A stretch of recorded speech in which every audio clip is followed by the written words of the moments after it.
I've been very impressed by this Protoss player. Ever since he came back from his military service, he's been making rapid improvements, and recently I featured Trap going up against the very best Zerg players from South Korea. Now, I don't really want to spoil my previous videos, I guess, but he was looking good, going up against Dark and going up against Shin. This time around, however, in my mind, there's like 3 really, really good Zerg players from South Korea. This man is one of them. We're looking at none other than Solar's main henchman. So an opponent he hasn't faced off against yet. I think this is an interesting match because usually Solar plays very normal. Solar is his... Never mind, we're going proxy hatch. Okay, Solar is about as standard a Zerg player as you can come across, but apparently he does not want to play standard here today. Usually Solar is... I figured this would be a cool match because Solar is just sitting back and macroing and doing everything the way you expect a Zerg player to play. Yeah, no, we're going proxy hatch. That's the only thing that makes sense. He does mix this sort of thing in from time to time. You know what?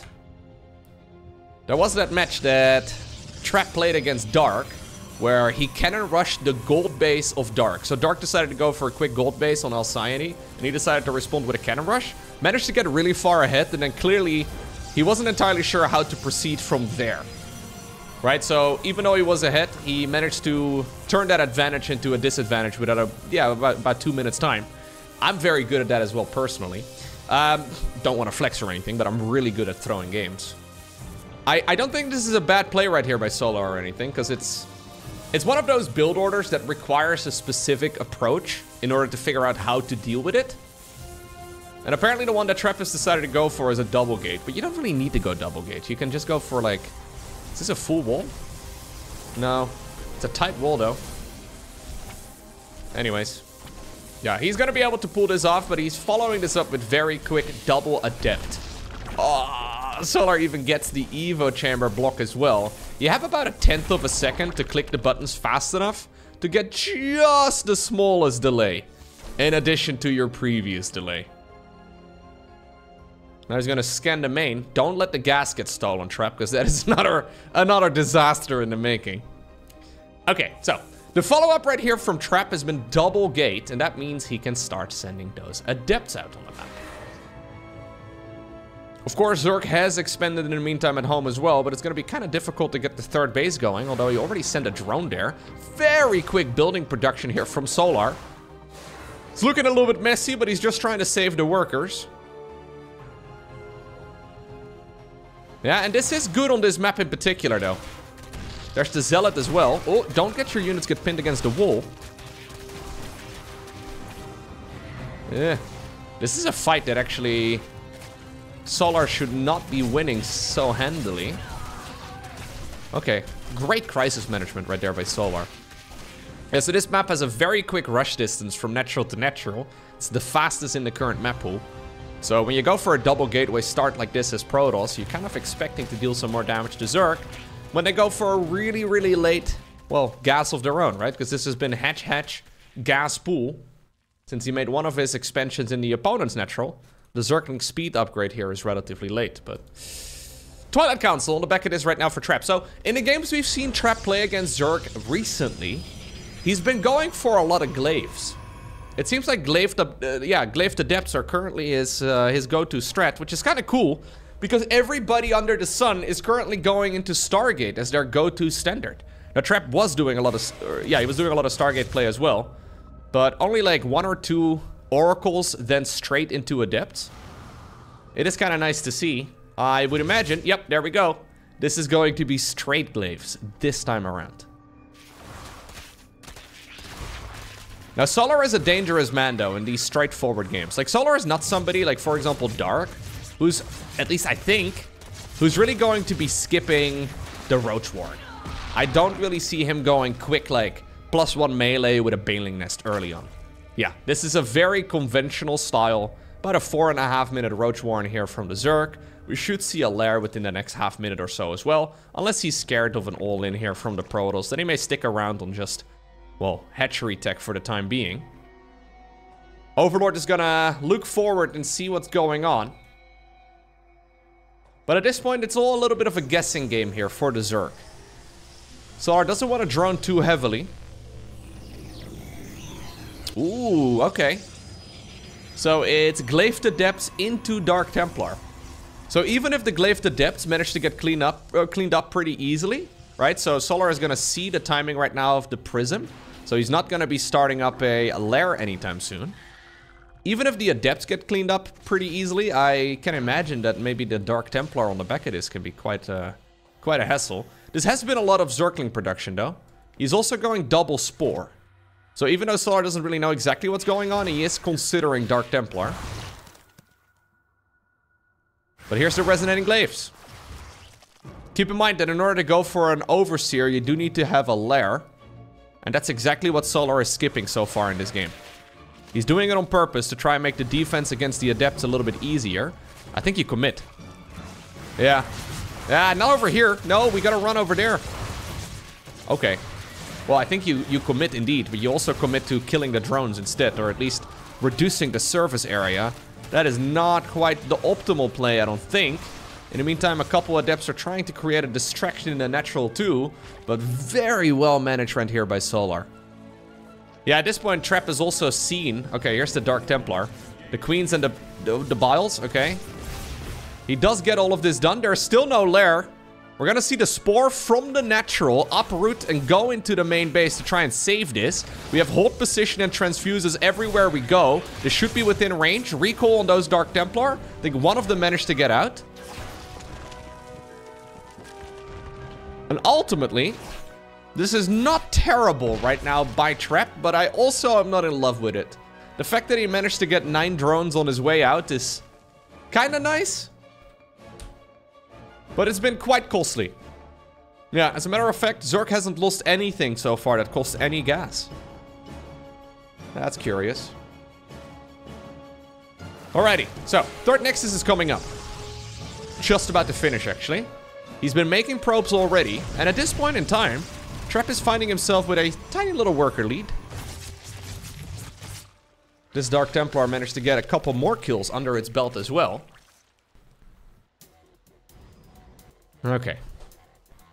The thing is, though, this required a bit of luck, right? So Trap saw that there were multiple Spore Crawlers. He saw the one in the natural, he saw the one in the third. He didn't know if there was one in the main base as well. Although maybe the Adepts, maybe they could have picked up on it.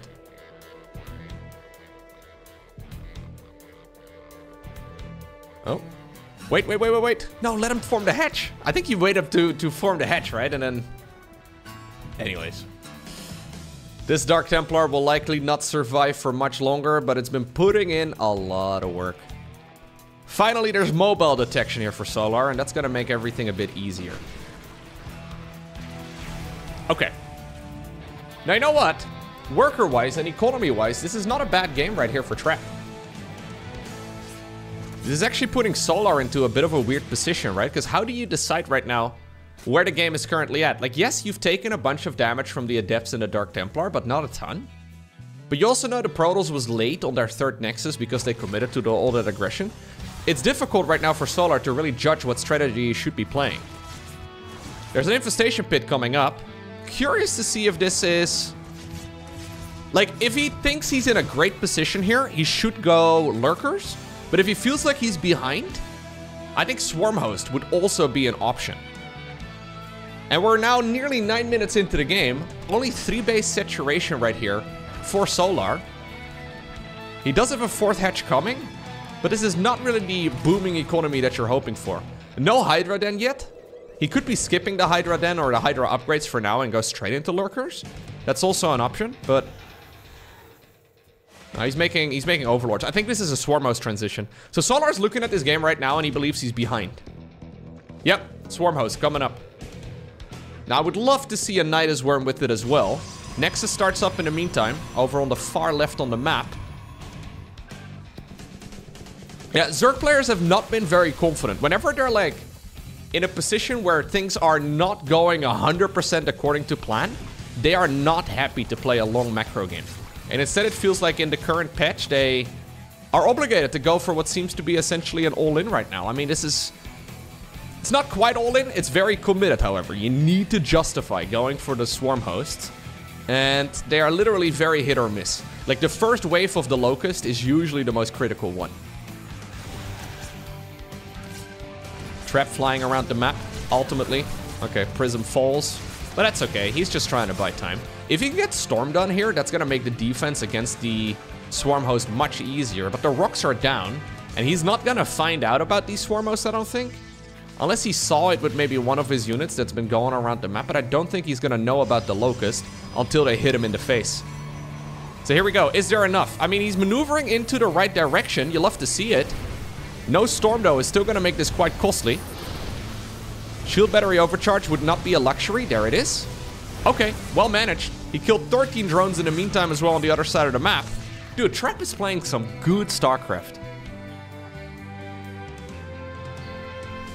For this man to have been in the military, I think like a month and a half or so before this particular series was played, is very impressive. Solar's gonna start up the Hydra Den right now.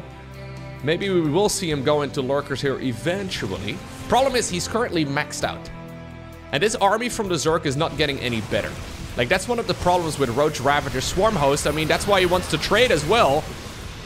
Because you cannot go any further than 200 supply.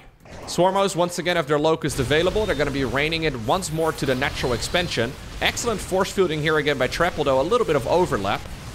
Okay, we have a bit of a fight happening over here too. Trap is clearly focused on microing the fight down south. Keeps the 4th base alive, but he does lose quite a few of his important troops in the process. Solar doesn't really have a choice other than to remax with more Roach Ravager. He's going into a Hive, though, together with a Hydralisk Den. So his plan is to continuously hit the Protoss in the face until he can ultimately, in like 3-4 minutes from now, do a big transition towards lurkers. Yeah, and this is difficult for Trap as well, right? Because this defense is not so obvious. He doesn't know where the Swarm Hosts are. He hasn't heard a Nidus scream. Okay, I really like this one Dark Templar scouting out the location. Is there enough, though? Solar might just be able to click on the base. Okay, he's gonna go after the shield batteries. He can still click on the base. Yep. And that squad of Roach Ravager at the bottom of the map, maybe it did not quite get a lot of damage done, but it did force the entire Protoss army to stick around over here. And that means the Nexus kill can be secured. Storm? Yeah, big storms. Oh, misrallied Immortal here. Those are very costly. I often wonder if a Dark Templar follow-up is better. Or, sorry, a Dark Templar. A Brute Lord follow-up here for the Zerg is better. Because this hasn't been a Stargate opener. So you can kind of make the decision. Do you want to go Lurkers or do you want to make Brute Lords? I feel like both are oftentimes a good decision, yet rarely do we actually see Brutes. I think in this instance, isn't Brute Lords better? Like, it transitions quicker? Oh, he gets another cancel. Anyways, he decided to go Lurkers in this match, apparently. We'll have to see how this one plays out. Yeah, Solar creating a lot of chaos. We're still a little while away, though, from the Lurker transition. Those upgrades need to kick in. He can start making them right about right now, but Trap may have just found an opportunity to fight these armies. Aggressive blink forward as well. Snatches a bunch of the Ravagers as they try to go home. Trap realizes that the window for him is closing. So he needs to push right here, right now. I don't know how he knows, but I guess he's sniffed out. Yeah, he must have seen a couple slow Hydras. He knows that the Lurkers are coming. He doesn't really know exactly when they're gonna hit the battlefield. But he has got a really nice opportunity to potentially go in for the kill right now, although that Prism is a little late to the party. Only just now starts up the Warp in. Aggressive blink forward once again. The Roach Ravager count is still decent. Hydra's joining in as well. I think there's enough. I think there's just barely enough for Solar. The Swarmos will be able to get another wave available here. Or they will have another wave available, rather, in just a sec. Yeah.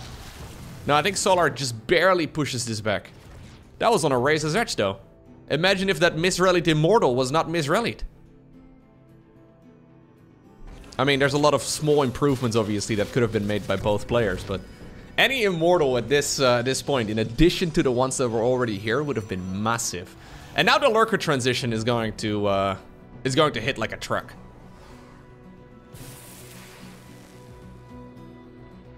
Another wave of Locust. Okay. Look at the amount of gas that Solar has got saved up. It's gonna be lurkers with +3. The main question is, when does he make the call? He just checked the lurker den to double make sure that he's got all the upgrades. Well, there we go. Lurkers and swarm hosts. It's a strange combination of units, but I think it makes a lot of sense. Like, one of the problems, obviously, with a Brute Lord transition is that you have that, like, 30 seconds where you have a bunch of Corruptors flying around, and the Corruptors do absolutely nothing. And if he would have gone for that transition this time around, and he would have had a bunch of useless Corruptors rather than a bunch of Hydras, I think actually Trap would have won the game. Right now, though, I'm favoring this quite heavily for Solar.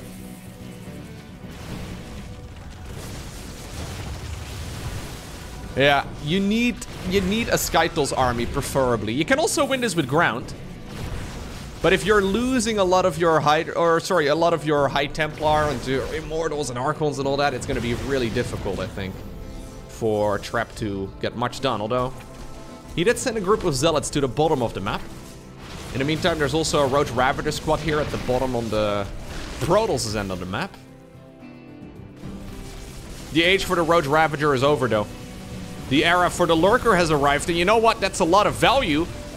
There's still an Observer up in the air. Wouldn't mind, yeah, the Overseer trying to detect it and sniping it down quickly. Alright. Solar's ready to go in. He's gonna try and see if he can get those Lurkers into a position that Trap cannot recover from. Oh my god. I feel like the Storms can buy time, but I'm not convinced that they can actually provide that much. Especially with the Swarm Host Locust right now as well. They are gonna create a lot of space for those Lurkers to get into the perfect spot, because Trap can only really run. Third Nexus is gone. Very well played right here by Solar. But I really feel like there are tiny plays that would make a very significant difference for Trap. That could have 100% flipped this one upside down. So once again, that Adept opener, he's gonna try and go for a final push. There is a chance. There's a very small chance, because there's a lot of Storm available, and this is still an army that hits like a truck. There's a very small chance that Trap can win this game right now. But this is him putting all of his eggs in one basket.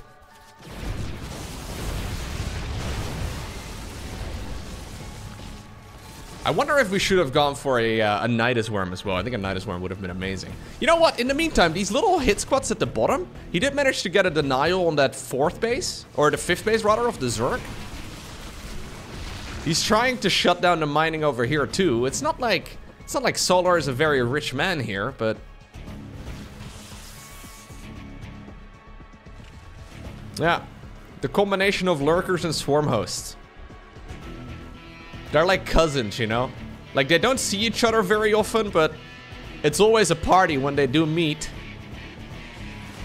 They come from very different backgrounds. Lurkers are usually played by the rich man Zerg, whereas the Swarm Hosts are usually played by the poor man Zerg. A classic love story. Trap's actually making a game out of this, which is very impressive. Ultimately, though, I think this is it. Nah, there's no way. GG. Alcyone is gonna be our second game for today. Let's see. Lovely match. Very well done, of course, by Solar. Trying his very best to strategically stay a step ahead of the opponent. But I don't think the original plan was to play Swarm Hosts. I don't think there's any Zerg player out there right now at the highest level that's like, oh yeah, I love playing Swarm Hosts. Nah. Nah, it's more or less a desperation play. It's something you go for when you really don't have another option. Nice block right here by Trap. He's gonna force the Zerg to take the 3rd base. Okay. We should see a cybernetics core at about 20 supply, followed up by a Nexus at 20 as well. That is the gold standard, of course, for Protoss build orders, and then we'll have to see what sort of strat he really wants to go for. This is a much more conventional map. Solar has a lot more options on this one. Like, one of the problems, or one of the issues I guess you run into as a Zerg player on that previous map is that you just don't have a lot of variety in your expansion layout. So if the third base gets blocked, if your natural gets blocked, what exactly do you do? So it kind of forced Solar into positions that he may have not necessarily wanted to be in. But on this map, there's a bit more freedom. If I were to make a guess, I feel like this map is harder for Trap than the previous one. Just because this is so... It's also conventional. Solar has probably got about 1,000 games logged on Alcyone. He knows exactly what needs to happen.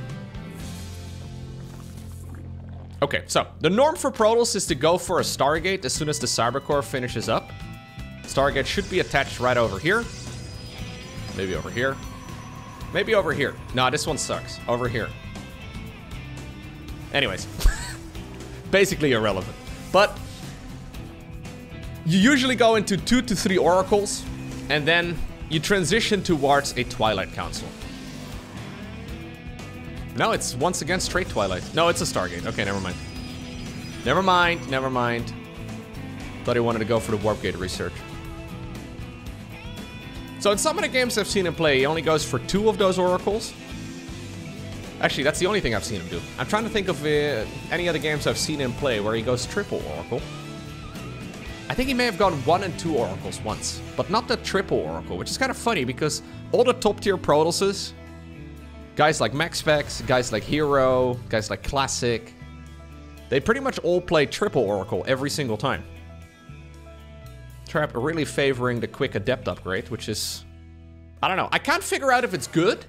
Like, very frequently we have strategies in StarCraft 2 that are good because nobody plays them, right? So they're only good because the opponent doesn't really know exactly what the perfect response is, and then usually these sort of things get figured out. But it is funny to look at the little details. Plus, I mean, it's early game ZVP. We've seen all of the different variations for years now. But usually the pro gamers, they decide, yo, this is the play. This is what we're all going to do. Oracle number 2. 1 Oracle, 2 Oracle. Will we go for 3 Oracle? That's the question I have. Need to go for a second gateway here before the Nexus.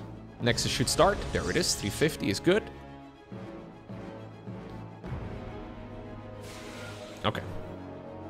Adepts go around the site, and they try to sneak into the main. And you know what? This is good. Oh. Suddenly Evo Chamber. He made the Evo Chamber, then blocked himself. So he had to cancel the Evo Chamber again. Little bit awkward right here for Solar. Crisis management from Solar, though, is always S tier. Like, he didn't really know exactly what was going on, but he killed 2 probes in the meantime on the other side of the map and then lost 4 drones. That honestly makes the Adept run by pretty much irrelevant. It is, by the way, Dry Oracle here. Although I don't know what the German name for Oracle is in StarCraft 2. Ooh, loses one of the Oracles for... Well, not for free, because he did get quite a few kills, but... Yeah. All of the StarCraft 2 units, yeah, they have different names in German. And the other StarCraft 2 languages too. Luckily though, for me and for all of the other Dutch people out there is no Dutch version for StarCraft. I feel like that would be the most cringe thing ever. Marinier, klaar voor het gevecht! No. No. In Dutch it would be called an orakel. I think that's what it would probably also be in German. Het orakel gaat naar... No, I can't. Casting in Dutch would be so painful. I feel like casting in Dutch would be 10 times harder than casting in English.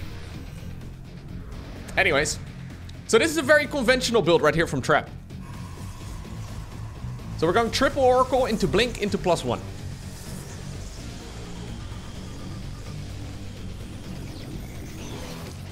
A little bit of pressure over at the Watchtower, but this is mostly just Trap securing this position on the map. He's not really going to be able to do much with it, but he's denying the Zerg, and bullying the Zerg is always nice.